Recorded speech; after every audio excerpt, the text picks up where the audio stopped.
கடவுள் அருள் டிவி நேயர்களுக்கு அடியேன் உங்கள் சிவயோகி சிவசக்திமான் சுவாமிகள் வணக்கத்தை தெரிவித்துக் கொள்கிறேன். அன்பு நேயர்களே, இந்த பதிவில் செவ்வாய் வக்ரம் பயிற்சி பலன்கள்லாம் சொல்லுவோம். இதனால் வரைக்கும் செவ்வாய் என்கிற நவகிரகத்திலே படைத்தளபதியாக விளங்கி வரக்கூடிய அந்த செவ்வாய் பகவான் மிதுன ராசியிலிருந்து கடகராசிக்கு வந்து இதுகாலம் வரைக்கும் இருந்தார். இப்பொழுது வருகின்ற 18/1/2025 அன்று மீண்டும் வக்ரகதியிலே மிதுன ராசிக்கு செல்கிறார். அங்கே போய் அவர் இருந்து கொண்டு வருகின்ற 7/4/2025 வரை அங்கே இருப்பார். அப்போது இது வக்ரகதி கால பலன்கள் தான் சொல்லப்படுது. வக்ரகால பலன்களை இப்போது அடியேன் 12 ராசிக்கும் சொல்ல போகிறேன். அதுக்கு முன்னாடி பொது பலன் சொல்ல போகிறேன். திருப்பி பழையபடி மிதுன ராசிக்கு வந்து வக்ரகதியில் இருக்கார். அந்த மிதுன ராசியில் அந்த செவ்வாய் பகவான் இருந்து கொண்டு 4, 7, 8 என்ற 3 பார்வைகளாக கன்னி ராசியை பார்க்கிறார், தனுசு ராசியை பார்க்கிறார், மகரம் ராசியை பார்க்கிறார். இப்படி பார்க்கும் பொழுது என்னென்ன பலன்கள் ஏற்படும், ஒவ்வொரு ராசிக்காருக்கும் என்ன பலன்கள், நாட்டுக்கு என்ன பலன்கள், இதெல்லாம் தான் சொல்ல போகிறோம்.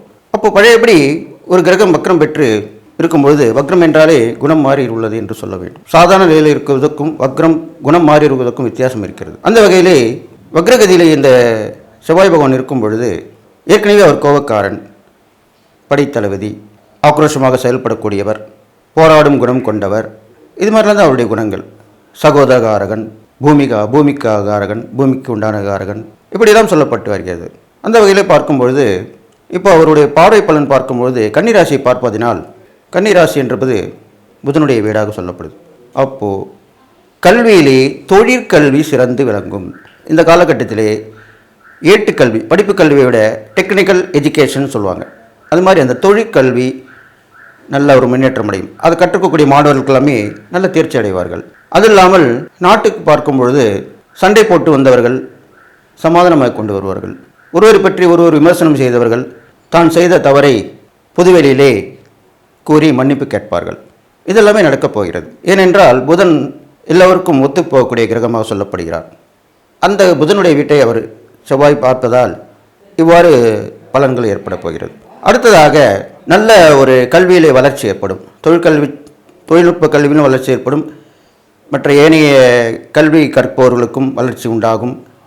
அறிவுத்திறன் விளங்கும். சுயமாக சிந்திப்பார்கள்.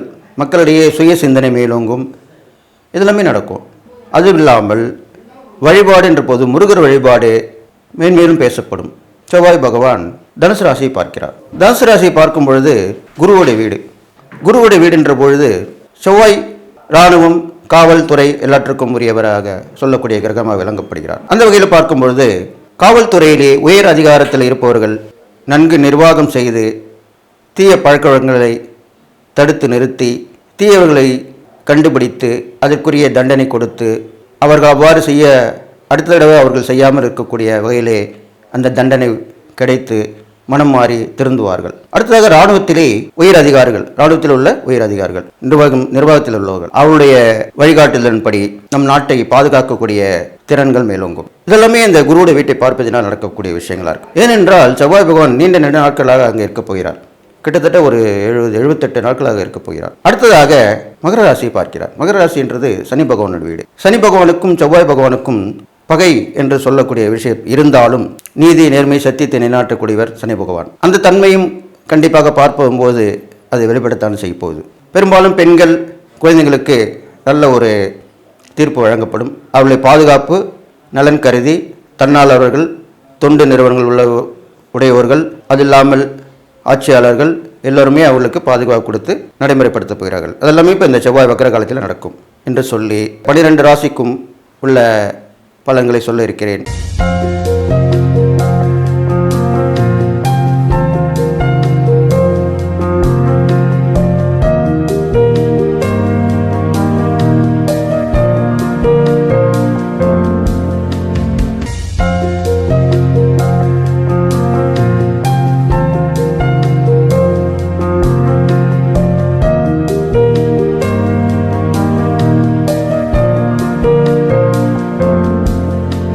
கும்பராசிக்கு பார்த்தீங்கன்னாக்கா உங்கள் ராசிக்கு 5ஆம் இடத்துல செவ்வாய் இருக்கார்.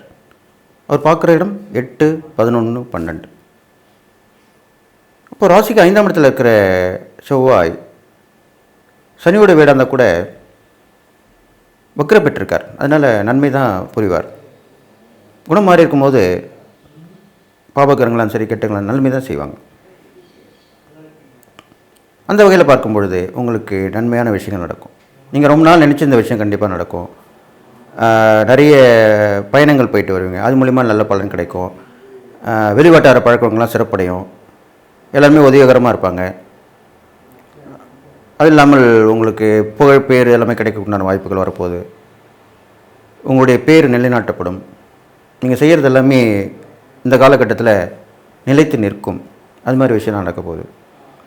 அது இல்லாமல் எதிர்பாராத சந்திப்புகள், எதிர்பாராத வரவுகள், தனவரவுகள் வந்து போகும். திடீர்னு ஒரு அதிர்ஷ்டம் கூட அடிக்கிறதுக்கு வாய்ப்பு இருக்குது. அது உதவிகரமாக இருக்கலாம், பொருள் உதவியாக இருக்கலாம், பண உதவியாக இருக்கலாம், இப்படிலாம் இருந்துருப்போம். கண்டிப்பாக அது கிடைக்கும். அது இல்லாமல் கொஞ்சம் கவனமாகவும் இருக்கணும். வண்டி வாகனம் போகும்போது நேரங்க தவறாக ஒன்று வேண்டும். கண்ட நேரத்தில் சாப்பிடக்கூடாது. உடல் ஆரோக்கியத்தை பார்த்துக்கணும். அதுக்காக தான் அப்படி சொல்லியிருக்கேன்.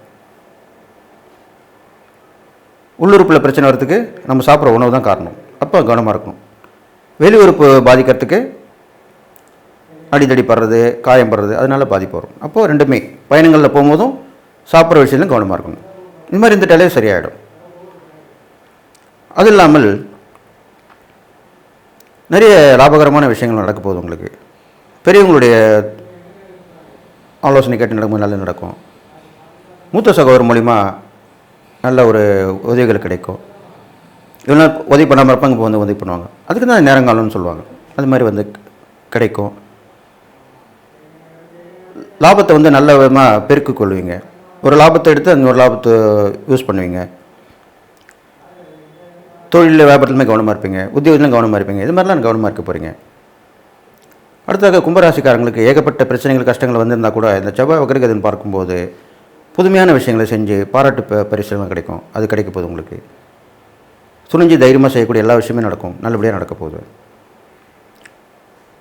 பெரும்பாலும் கும்பராசிக்காரர்கள், கும்பராசின்னு இல்லை, கஷ்டமான ராசியில் இருக்கவங்கள எப்பவுமே இடம் மாற்றங்கள் கண்டிப்பாக இருக்கணும். அது உங்களுக்கு இப்போ ஏற்பட போகுது. கொஞ்சம் காலம் மாறி இருக்கலாம், வெளியூர் போயிட்டு வரலாம், கொஞ்ச நாள் தங்கிட்டு வரலாம், இல்லை யார் தெரிஞ்சவங்க அஞ்சு வீடு இருந்தால் அங்கே போய் தங்கிட்டு வரலாம். குறைஞ்ச 3 நாள் தங்கிட்டு வரலாம், ஒரு வாரம் 10 நாள் அப்படி போயிட்டு வரலாம். இது மாதிரிலாம் பண்ணணும். எப்பயுமே இடம் மாற்றங்கள் ஏற்படும் போது, ஒரு கெட்ட நேரமாக இருக்கும்போது இடம் மாற்றம் ஏற்படும்போது நல்லது நடக்கும். அதுதான் பெரியவங்க சொல்லுவாங்க. ஒரு 3 நாள் எங்கேயே தங்கிட்டு வாங்க அப்படின்னு சொல்லுவாங்க. அது இதுக்கு தான் சொல்லியிருக்காங்க. அப்போது அந்த இடம் மாற்றங்கள் ஏற்படும் போது உங்களுடைய கஷ்டகாலமும் குறையும்.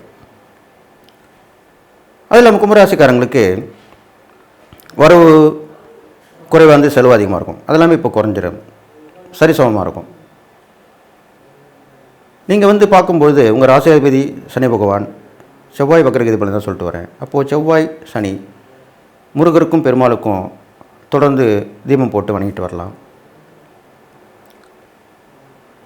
அது இல்லாமல் அவர்களுக்கு பெரும்பாலும் எப்படி பெருமாளுக்கு அலங்கார பிரியர்னு சொல்லப்படுகிறார், அதே மாதிரி தான் முருகருக்கும். முருகருக்கு ரெண்டுமே பிடிக்கும். அபிஷேகம் பிடிக்கும், அலங்காரம் பிடிக்கும், ரெண்டுமே பிடிக்கும். பெருமாளுக்கு அலங்காரம் மட்டும் பிடிக்கும், சிவனுக்கு அபிஷேகம் பிடிக்கும், அப்படி தான் சொல்லப்படுது. அப்படி படும்போது இருவருக்குமே அலங்காரம் பண்ணி பார்க்கணும். அது மாதிரி பண்ணி பார்த்தீங்கன்னா வசதி தான் நல்லது. இதனால் கூட்டு முயற்சியில் கூட செஞ்சு பார்க்கலாம். முருகரையும் பெருமாளையும் அழகுபடுத்தி பார்த்தால் உங்களுடைய வாழ்க்கை கண்டிப்பாக ஒரு திருப்பம் ஏற்பட்டு, எதிர்பாராத திருப்பம் ஏற்பட்டு நன்மை நடக்கும். இதெல்லாமே நல்ல விஷயங்கள், இதெல்லாம் சூட்சமான விஷயம்தான். ஒன்றும் ஆராய்ச்சி பண்ணி அனுப்பிட்டு தான் நான் சொல்லிட்டு வரேன். அந்த வகையில் ஏதாவது வகையில் உதவும் போடுமான்னு பாருங்கள், தெய்வத்தை அலங்காரம் பண்ணுறதுக்கு. இப்போ சமீபத்தில் பார்த்தீங்கன்னா கூட ஒரு இஸ்லாமிய சகோதரர் மாணிக்கத்திலேயே வைரம் தங்கம் இழைச்சி ஒரு கிரீடம் ஸ்ரீரங்கநாதருக்கு கொடுத்துருக்காங்க. நம்ம அந்தளவுக்கு செய்ய வேணாம், நம்மளால் முடிஞ்ச அளவுக்கு செய்யலாம். அவர் கேட்ட வேண்டுதல் எனக்கு பிடிச்சிருக்கும். தெய்வத்திற்கு எந்த ஒரு ஜாதி மதம் இனம் மொழியெல்லாம் கிடையாது. எல்லா தெய்வங்களும் ஒன்று தான்.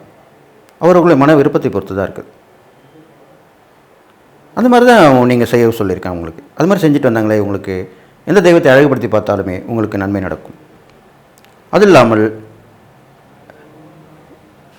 உடல் உழைப்பில் சம்பாதிக்கிறவங்க, ரொம்ப சொற்ப லாபமாக சம்பாதிக்கிறவங்க, துப்புரவு தொழிலாளர்கள், சுமை தூக்கும் தொழிலாளர்கள், இவங்களாம் உதவி பண்ணிட்டு வரலாம். தான தர்மம் பண்ணலாம், துணிமணி வாங்கி கொடுக்கலாம், பொருள் வாங்கி கொடுக்கலாம். பெரும்பாலும் சாப்பாடு தண்ணி எல்லாருமே கொடுப்பாங்க. நீங்கள் துணிமணிகள், பொருட்கள், தேவையான பொருள் வாங்கி கொடுத்தீங்கன்னா அவ்வளோ விசேஷம், சந்தோஷப்படுவாங்க. யாரும் செய்யவே செய்யுங்க, அதுதான் முக்கியமான விஷயம். அதுதான் விரும்பி ஏற்றுக்கொள்ளப்படும். பெரும்பாலும் பார்த்தீங்கன்னாக்கா இந்த அமாவாசையில் முக்கியமான பௌர்ணமி நாளில் நிறைய பேருக்கு தான தர்மம் பண்ணுவாங்க. அப்போ என்ன பண்ணுவாங்கன்னா, தேடி கண்டுபிடிக்க கஷ்டம்னு சொல்லிட்டு கொடுத்தவங்களுக்கு ஏற்கனவே சாப்பாடு வாங்கி வச்சுருப்பாங்க, அவங்களுக்கும் கொண்டு கொடுத்துருப்பாங்க. நான் பார்த்துருக்கேன். இதெல்லாம் நீங்கள் கவனத்தில் கொள்ளணும். இல்லாதவங்களுக்கு தான் கொடுக்கணும், அதுதான் முக்கியமான விஷயம். அப்படி கொடுத்து வந்தீங்கன்னா கண்டிப்பாக உங்களுடைய வாழ்க்கையில் முன்னேற்றம் நடக்கும் சொல்லி இந்த செவ்வாய் வக்ரகதி பலன் உங்களுக்கு நன்மை தான் செய்ய போகுதுன்னு சொல்லி. கடவுள் அருள் டிவியை பார்த்தமைக்க நன்றிகள். மேலும் இது போன்ற தகவல்களை தெரிந்து கொள்ள கடவுள் அருள் டிவியை சப்ஸ்கிரைப் செய்யுங்கள். மறக்காமல் பெல் ஐக்கானை கிளிக் செய்யுங்கள்.